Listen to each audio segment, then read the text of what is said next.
What's up, man? Just got done looking at UFC. Gilbert Burns versus Tyron Woodley. It was a dominating performance by Gilbert Burns. Came out first round in the first 40 seconds. He had Tyron Woodley cut very bad, put him down on the. They went down to the ground. He didn't get a lot of punishment on Woodley on the ground. Woodley was able to defend himself very well on the ground. He was able to get up after about a couple minutes. And the second round, Woodley came out, landing some good shots. But Burns, he just kept on. He kept the pressure up, man. He outstruck, outkicked Tyron Woodley.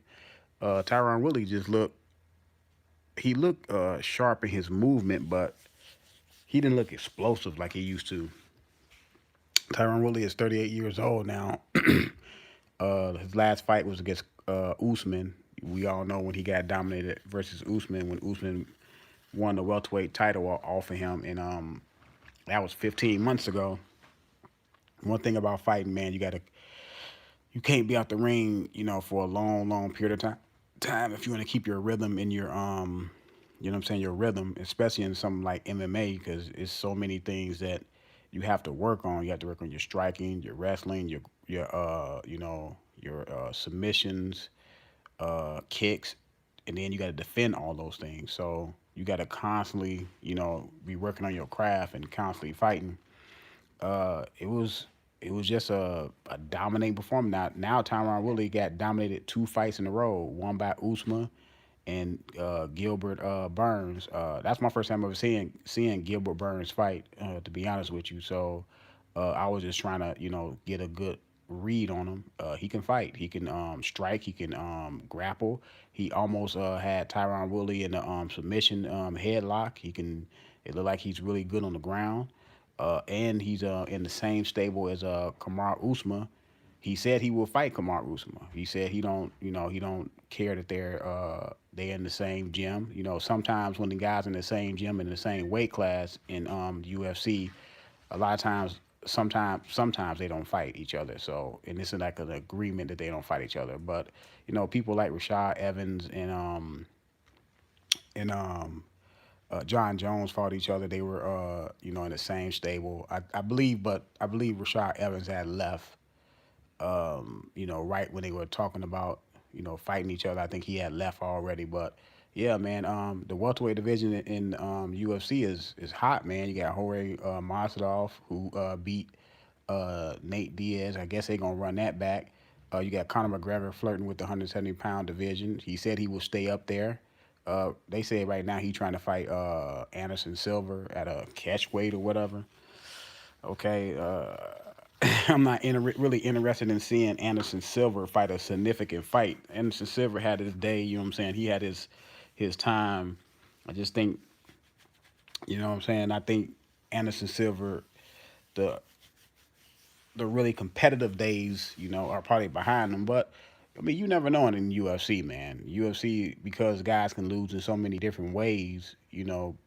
Kick via knockout punch, submission, things of that nature. Guys can lose in so many ways.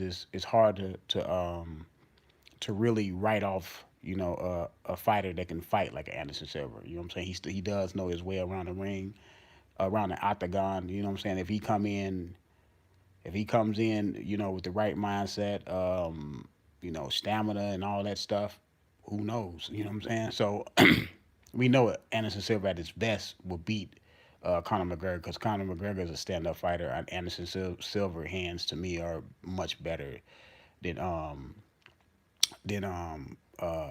McGregor's. But who else you got at welterweight? You got Kobe Covington still out there. You got some guys at welterweight, man, that that's gonna be interesting over the last couple years. What happens, at the welterweight division right now? Kamar Uzma, I look at him as being, uh, the best welterweight. Obviously, he's a champion. After him, I like Jorge Masvidal. I don't know about his ground game. I don't know if he's well versed on the ground, but standing up, he's very very dangerous with his knees. Of course, when he knocked out um, that one guy, I forget his name, but when he got that that quick knockout with his knees, the quickest knockout in UFC history. I mean, I think that's what they said. If not, it's second. But you got him out there. You got Nate. Nate, on the other hand, I mean, he had he really to me got kind of dominated versus Jorge Masvidal. That was for the BFF title. I think he got dominated in that fight. So I don't know about Nate. I don't know if what he has left. Nate been in some lot of tough fights, man. Nate Diaz been in a lot of wars, man. So and those wars take a toll on you. I don't care how tough you are. Eventually, those wars take a toll on you. I believe Nate Diaz. He has to be about. He did come to UFC kind of young. I believe Nate Diaz was 22 when he came to UFC because I remember he was on that Ultimate Fighter Tough Enough series, and he won that when that one guy dislocated his shoulder in the fight.